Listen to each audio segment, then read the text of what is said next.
Level 1. Distant relative. You share a last name with someone worth $11 billion, and that is basically where the connection ends. You have met him 4 times in your life, once at a funeral, once at a wedding, once at a family reunion where he stayed for 40 minutes and left in a car you did not recognize, and once at Thanksgiving in 2019 when you sat at completely different tables and did not speak a single word to each other.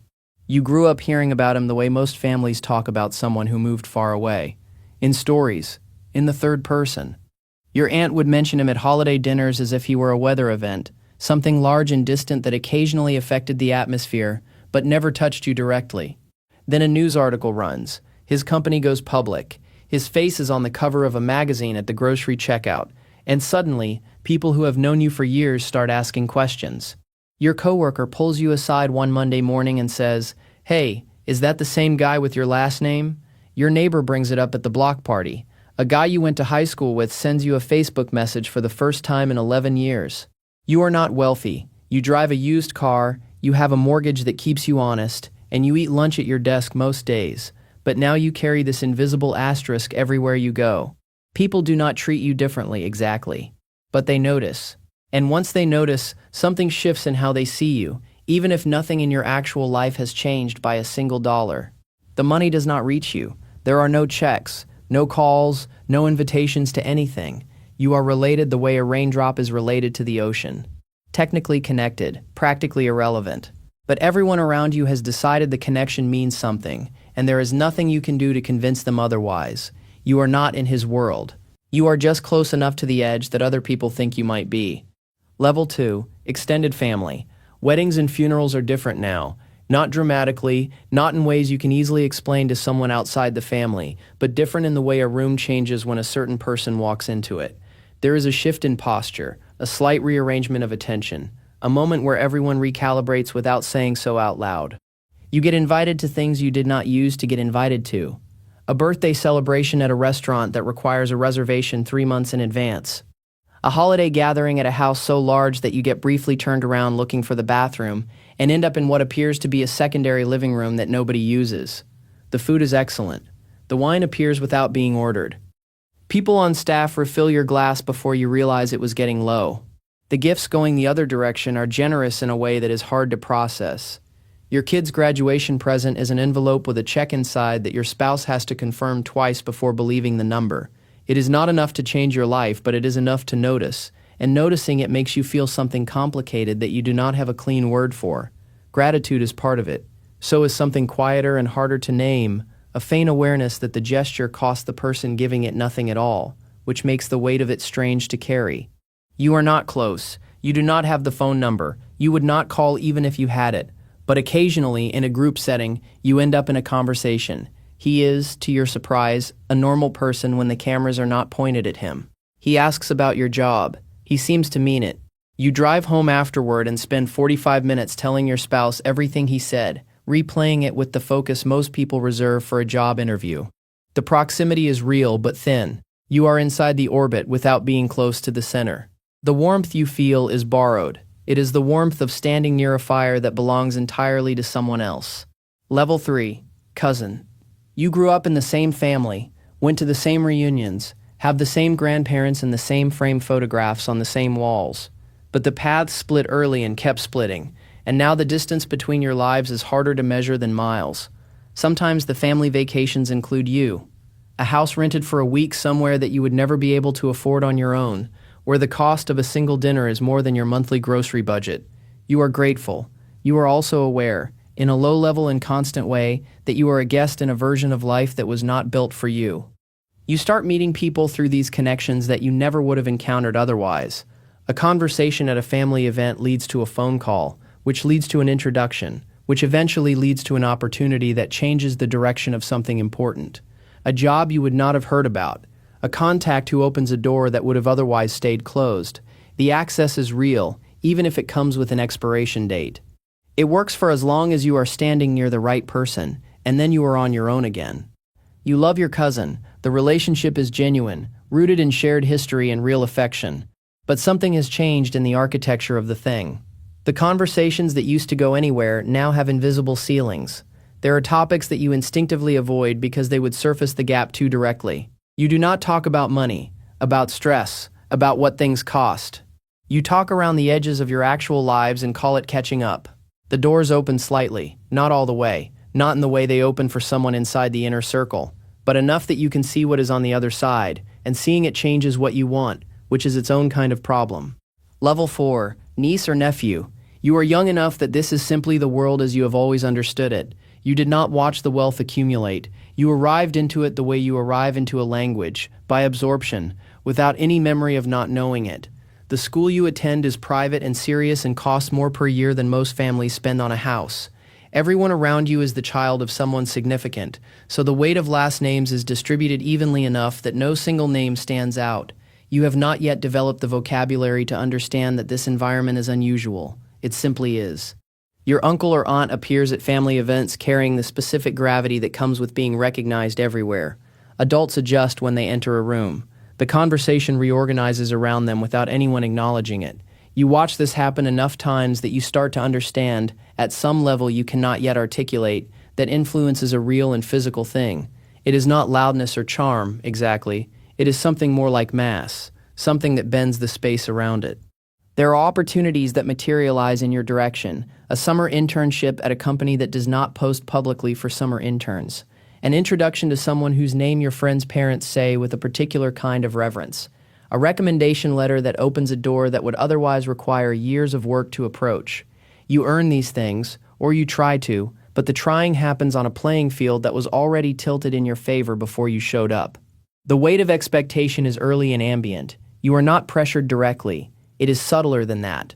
It is a sense, picked up over years of observation, that ordinary outcomes are not quite enough for someone with your last name, that the path forward involves more than what most people are asked to carry.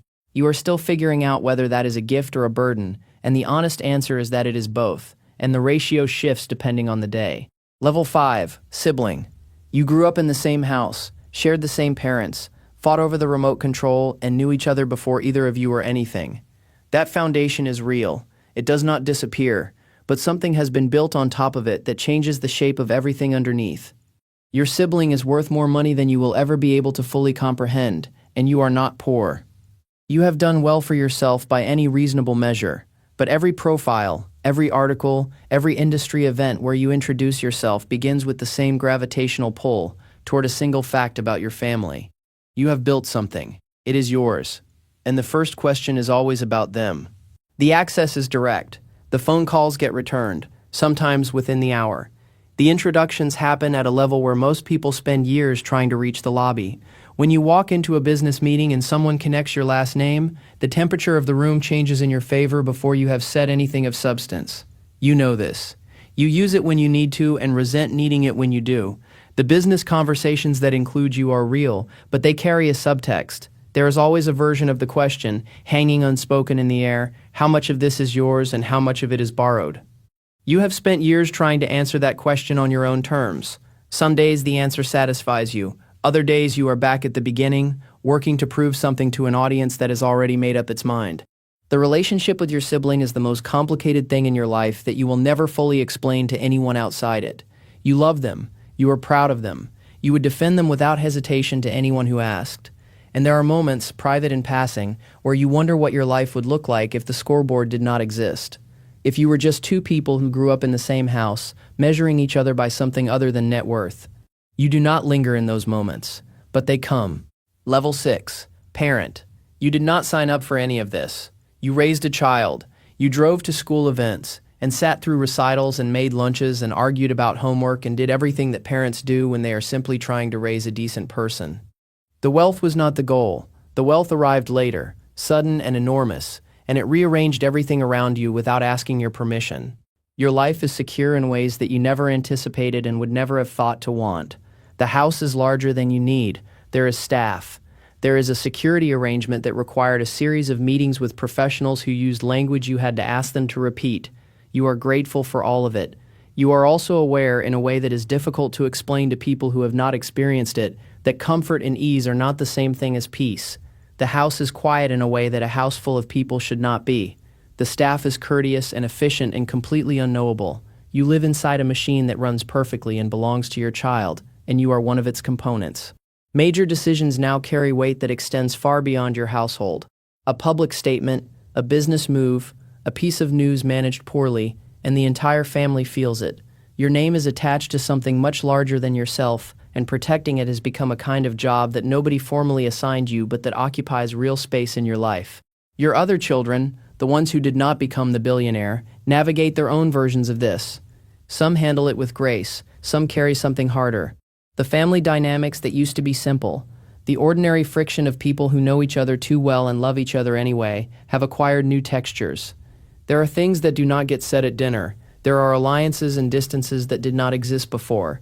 You spend more energy than you expected managing the space between your children, trying to hold something together that the money keeps pulling apart. You are proud. You are also a parent watching your family become something more complicated than you raised it to be.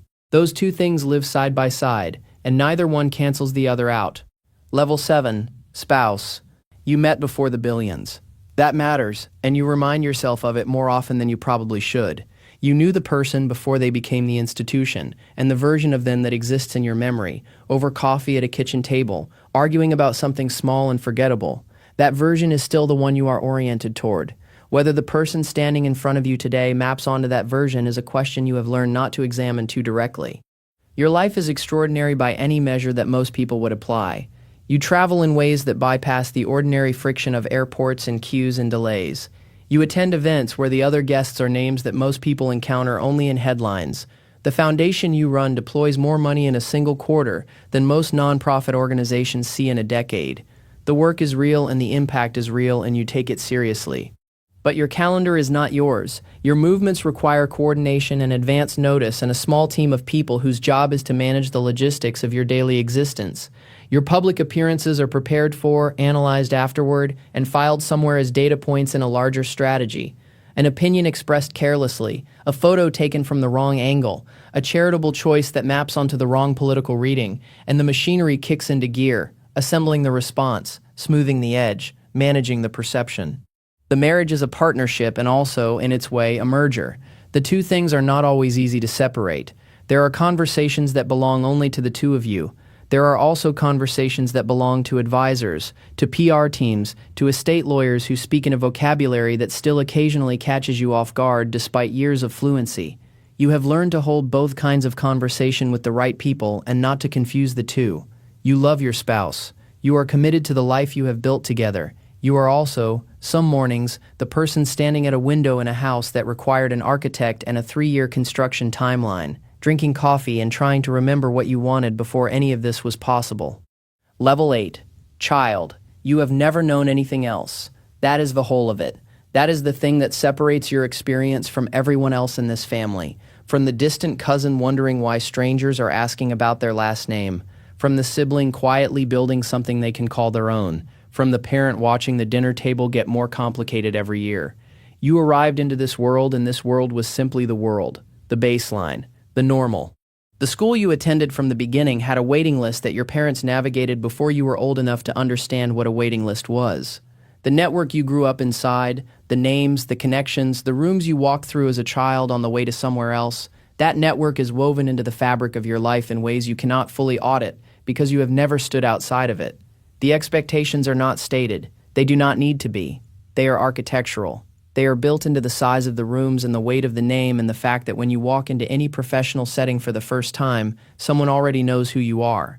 You have not earned that yet. You are aware of it. The awareness sits with you. You will spend years trying to figure out what is yours, which accomplishments belong to you, and which ones were made possible by a force larger than your own effort. You will work hard, partly because you want to, and partly because you cannot bear the version of yourself that coasts. There is a standard that exists somewhere above you, set by someone who built something from nothing, and the gap between where you started and where they started is so vast that no honest accounting can bridge it. You will try anyway. That trying will define you more than the money ever could. Some nights you will sit in a room full of everything and feel the specific loneliness of a person who cannot be fully known, because too much of what people see when they look at you is the fortune standing behind you. The money is not you. You know that. Getting everyone else to know it is the work of a lifetime. You did not choose this. Nobody asked, but it is yours now. The weight and the wings of it, and what you do with it is the only part of the story that actually belongs to you.